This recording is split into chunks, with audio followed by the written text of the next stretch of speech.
لک الحمد یا اللہ الصلاۃ والسلام علیک یا رسول اللہ اما بعد۔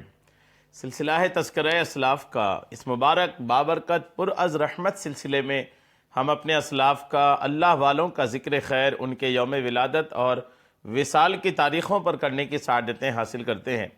آج جس عظیم الشان شخصیت کا ہم ذکر خیر کرنے جا رہے ہیں، سلطان الہند معین الملت والدین حضرت سیدنا خواجہ غریب نواز رحمۃ اللہ تعالی علیہ۔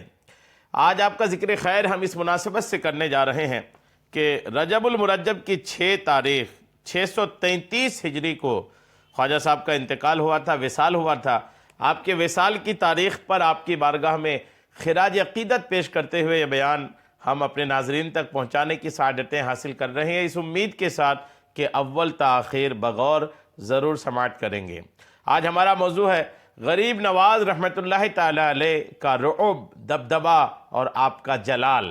آئیے اس اللہ کے عظیم الشان ولی کا جلال ملاحظہ کیجئے، ان کا رعب، ان کا دبدبہ توجہ کے ساتھ سنیے کہ اللہ کریم نے ولایت کے ساتھ کس درجے کا جلال، کس درجے کا رعب، کس درجے کا دبدبہ اللہ کریم نے حضرت خواجہ غریب نواز رحمۃ اللہ تعالی علیہ کو عطا فرمایا ہے۔ مورخین نے، آپ کی سیرت نگاروں نے لکھا ہے کہ حضرت سلطان الہند تبلیغ دین کے لیے جب سبزوار علاقے، ایک علاقے کا نام ہے، وہاں پہنچے تو وہاں کے مقامی لوگ، وہاں کے مقامی باشندے خواجہ غریب نواز رحمۃ اللہ تعالی علیہ کی بارگاہ میں حاضری دینے کے لیے آئے۔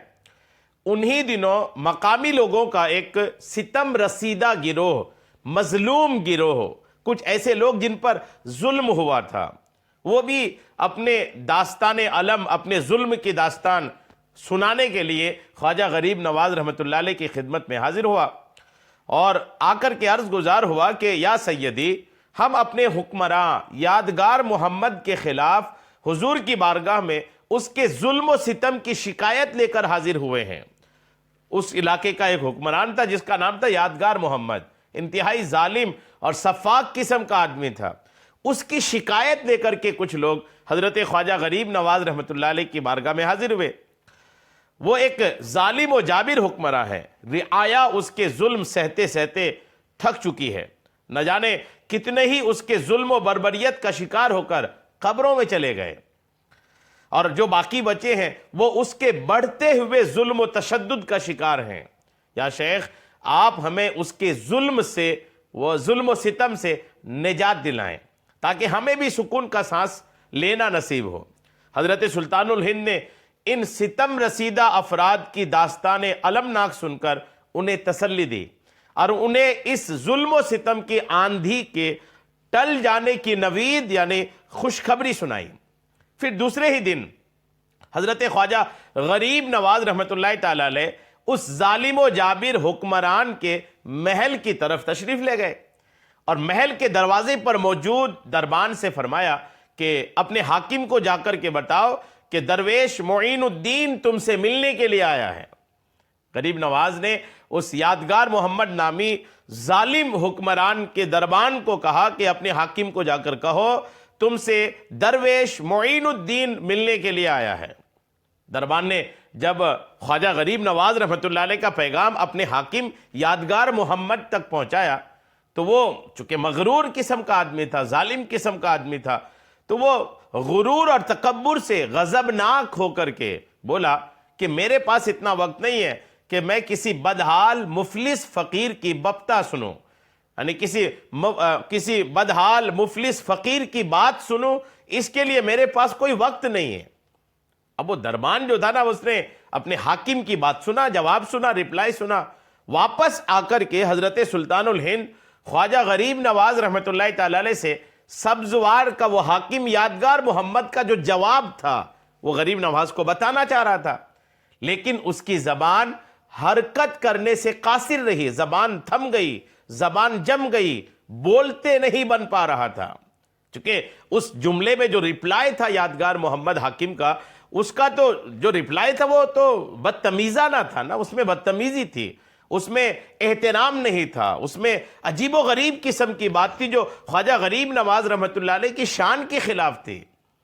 آپ کی شان کے خلاف کوئی آپ کے سامنے بات کرے، غریب نواز رحمۃ اللہ علیہ کا وہ جلال تھا، وہ رعب تھا، وہ دبدبہ تھا کہ اس کی زبان اللہ کی قدرت سے زبان اس کی جم گئی، کوشش کر کے بھی اپنے حاکم کا جواب غریب نواز رحمۃ اللہ تعالی علیہ کو نہیں سنا پا رہا تھا، مگر زبان اس کی وہ دہرانے کی کوشش کر رہا تھا، لیکن زبان گنگ کی گنگ ہی رہی۔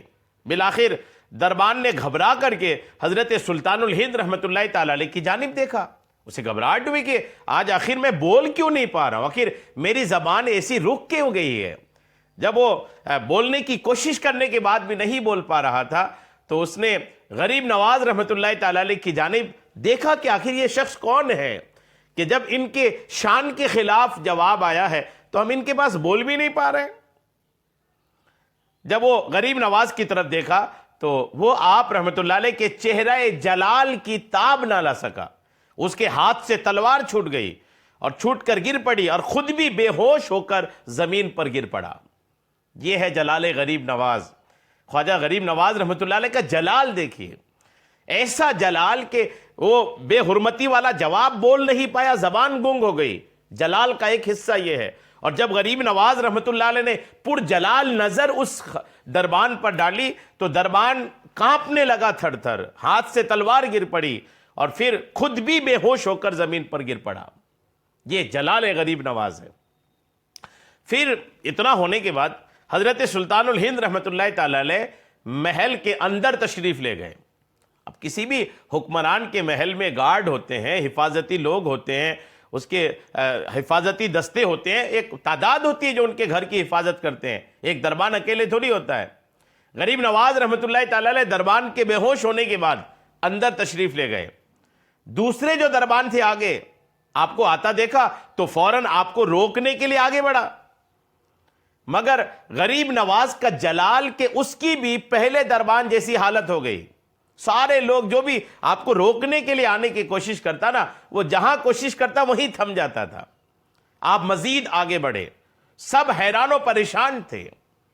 اس محل میں جتنے لوگ تھے انہوں نے اب دیکھا کہ یہ فقیر، یہ شخص، یہ درویش تو آتا ہی چلا جا رہا ہے، گھستے ہی چلے جا رہے ہیں، کوئی روکنے کی کوشش کرنے کے بعد بھی انہیں روک نہیں پا رہے ہیں۔ غریب نواز رحمۃ اللہ تعالی علیہ اندر تشریف لے جاتے رہے، مزید آپ آگے بڑھے، سب حیران و پریشان تھے اور اس صورت حال کو سمجھنے سے سب قاصر تھے، جہاں تک کہ حضرت سلطان الہند حاکم سبزوار یادگار محمد کے کمرے میں داخل ہو گئے۔ کوئی روک نہیں پایا غریب نواز رحمۃ اللہ تعالی علیہ کو، آپ اس ظالم حاکم کے کمرے میں سیدھے داخل ہو گئے۔ دربار میں ایک شور برپا ہو گیا، ان کے دربار میں ایک ایسی ہلچل مچی، ایک شور ہوا کہ آخر یہ کون ہے کہ اس کو کوئی روک ہی نہیں پایا۔ حاکم کے کمرے تک یہ بنا کسی کے روک ٹوک کے تشریف لے گئے۔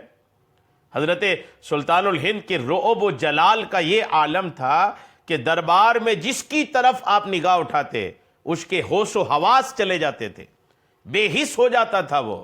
غریب نواز کی جلال بھری نظر کا تاب نہیں لا سکتا تھا کوئی۔ جب یادگار محمد نے آپ کی طرف دیکھا تو اس کا بھی وہی حال ہوا، جو سب کا حال ہوا تھا وہی یادگار محمد کا بھی ہوا، چاہ کر کے بھی وہ کچھ نہیں بول پا رہا تھا، رعب و جلال سے تھر تھر کانپنے لگا۔ آپ رحمت اللہ علیہ نے اس کی طرف دیکھا اور ارشاد فرمایا، میں وہی بدحال مفلس فقیر ہوں جس کی بات سننے کا تیرے پاس وقت نہیں ہے۔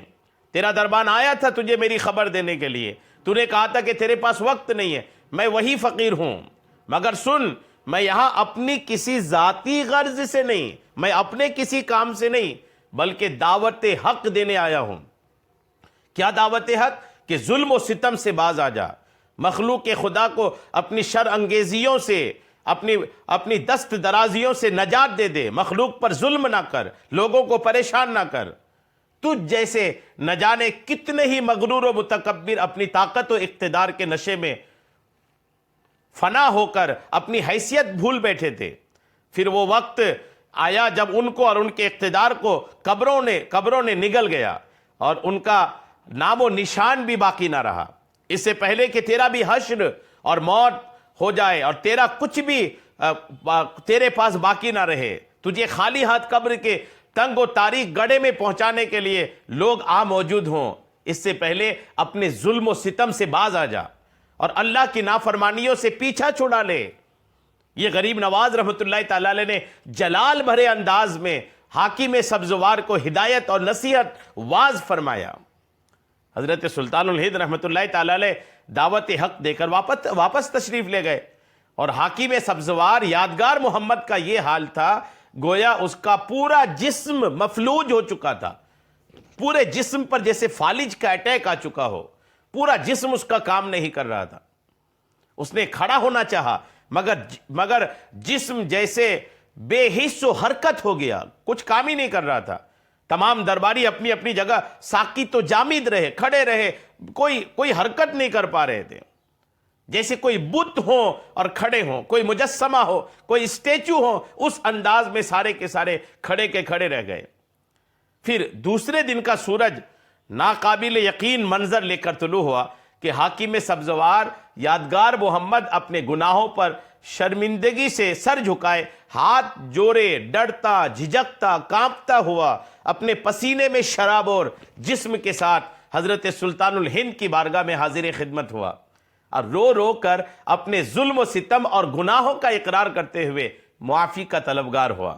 حضرت سلطان الہند رحمۃ اللہ علیہ نے اس کی ندامت و شرمندگی اور حالت اضطراب کو ملاحظہ فرمایا، اور اس کے لیے بارگاہ الہی میں دعائے مغفرت فرمائی، اور ایک بار پھر اسے دعوت حق دیتے ہوئے ظلم و ستم سے باز رہنے، عدل کرنے، رعایا کے حقوق کا خیال رکھنے کی ہدایت و نصیحت فرمائی۔ حاکم سبزوار نے آپ کی خدمت عالیہ میں قیمتی تحائف اور زر اور نقد پیش کرنا چاہا، تو آپ رحمت اللہ علیہ نے قبول کرنے سے منع فرماتے ہوئے وہ تمام تحائف اور رقم غریب رعایا میں تقسیم کر دینے کی ہدایت فرمائی۔ اور یوں حضرت سلطان الہند کی نگاہ کرامت نے، جلال بھری نظر نے ایک ظالم و جابر حکمران کو اپنے ظلم و ستم سے تاب ہونے کی توفیق بخشی۔ غور کیجئے کہ غریب نواز رحمت اللہ تعالی علیہ کی جلال بھری نگاہوں، جلال بھرے انداز کا کیا عالم ہے۔ جی ہاں، الحمدللہ حضرت خواجہ غریب نواز رحمت اللہ تعالی علیہ ایک عظیم الشان ولی ہیں۔ اللہ کریم نے نہایت درجے کا جلال غریب نواز رحمت اللہ تعالی علیہ کو عطا فرمایا تھا، الحمدللہ۔ غریب نواز رحمت اللہ تعالی علیہ زبردست اللہ کے ولی تھے، اللہ کریم نے ان کو بڑی عظمت و شان عطا فرمایا تھا، بڑی عظمت و شان عطا فرمایا تھا۔ غریب نواز رحمت اللہ تعالی علیہ کا ایک جلال بھرا واقعہ اور آپ سننے کی سعادتیں حاصل کیجیے۔ تاریخی شہر بلخ کے ایک نواحی علاقے میں، کنارے والے علاقے میں ایک عالم حکیم ضیاء الدین بلخی رہتے تھے، جو اپنے علم و فضل میں شہرہ رکھتے تھے، علم و فضل میں مشہور تھے۔ یہیں پر آپ کا ایک مدرسہ قائم تھا جس میں روزانہ سینکڑوں طلبہ کو آپ درس دیا کرتے تھے، مگر جہاں علم ظاہری میں آپ کو کمال حاصل تھا، وہیں علم تصوف سے آپ کا دامن خالی تھا۔ آپ تصوف کو محض ایک دیوانگی اور ہذیانی کیفیت کا نام دیتے تھے، اور اپنے شاگردوں کو بھی یہی سمجھاتے تھے۔ ایک مرتبہ حضرت سلطان الہند رحمت اللہ تعالی علیہ بلخ کے مقام پر تشریف لے گئے، آپ روزے سے تھے، چنانچہ آپ نے ایک کلنگ، ایک پرندہ ہے، اس کا شکار کیا اور اپنے خادم کو کباب بنانے کا حکم دیا۔ پھر آپ نماز کی ادائیگی میں مشغول ہو گئے۔ اس دوران خادم نے کھانا تیار کر دیا۔ آپ رحمت اللہ علیہ جب افطار کے لیے تشریف فرما ہوئے تو اتفاق سے حکیم ضیاء الدین کا ادھر سے گزر ہوا۔ انہوں نے حضرت سلطان الہند رحمت اللہ علیہ کو دیکھ کر سلام کیا۔ آپ رحمت اللہ علیہ نے سلام کا جواب دے کر اپنے ساتھ کھانا کھانے کی دعوت دی۔ حکیم صاحب کو بھوک محسوس ہو رہی تھی، چنانچہ انکار نہ کیا اور بیٹھ گیا۔ حضرت سلطان الہند کے کلنگ کی بھنی ہوئی ایک ران حکیم صاحب کو دی، وہ خود بھی کھانا تناول فرمانے لگے۔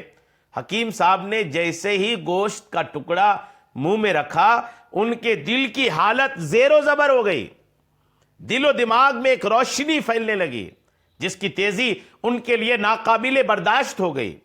اس سے پہلے کہ وہ اس روشنی کی تاب نہ لا کر بے ہوش ہو جاتے، حضرت سلطان الہند نے اپنے حصے کا ایک گوشت کا ٹکڑا اٹھا کر حکیم صاحب کے منہ میں ڈال دیا۔ لقمے کا منہ میں جانا تھا کہ حکیم صاحب کی حالت سنبھل گئی، مگر ساتھ ہی حیرت و استعجاب سے ایک نظر حضرت سلطان الہند رحمت اللہ علیہ کے چہرے انور کی طرف دیکھنے لگے۔ چند لمحے اسی طرح گزر گئے، پھر حضرت سلطان الہند رحمت اللہ علیہ سے یوں کہنے لگے، جس علم و فضل کو میں اپنا سرمایہ سمجھتا تھا، آج وہ سب آپ کی دسترس میں چلا گیا، اور میں خود کو خالی دامن پاتا ہوں، آپ مجھے اپنی شرف غلامی میں قبول کر لیجئے تاکہ آپ کی نگرانی میں علم و معرفت کی منزل طے کروں۔ چنانچہ حضرت سلطان الہند رحمۃ اللہ علیہ نے حکیم ضیاء الدین کی اس درخواست کو نہایت محبت سے قبول فرما لیا اور انہیں اپنی بیعت سے سرفراز فرمایا۔ حکیم ضیاء الدین جو تصوف کی کیفیت کو جنون اور دیوانگی کا نام دیتے تھے اور اس کے بارے میں سخت معترضانہ رویہ رکھتے تھے، ایک صوفی بزرگ کے دیے ہوئے جلال بھرے نوالے کی برکت سے تصوف کی حقیقت ان کے دل پر ایسی آشکار ہوئی کہ پھر دوبارہ کبھی شک کا شائبہ بھی ان پر نہ گزرا۔ غور کیجئے کیا شان ہے اللہ والوں کی۔ اللہ کریم حضور غریب نواز رحمۃ اللہ علیہ کی مزار پاک پر خوب رحمتیں نازل فرمائے، آمین بجاہ النبی الامین صلی اللہ تعالی علیہ وسلم۔